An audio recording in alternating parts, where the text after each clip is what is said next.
Kia ora, ko Nehe ahau, and this year for Matariki, I'm celebrating being present. One of my favourite things about Matariki is that we get to set aside time just to celebrate. Are you going to do anything special to celebrate?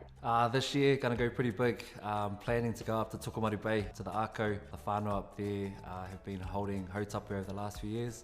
There's nothing more that brings me to the present state than my little girl. So her and I will be looking to get back up there and celebrating with all our whānau and just having an awesome time with them. Speaking of your little girl, as she grows up, what do you want Matariki to mean to her? Similar to how I'm sort of approaching it this year, just being able to slow down. I guess this world's getting even faster and crazier. This is one of my daughter's beautiful crafts and works of art.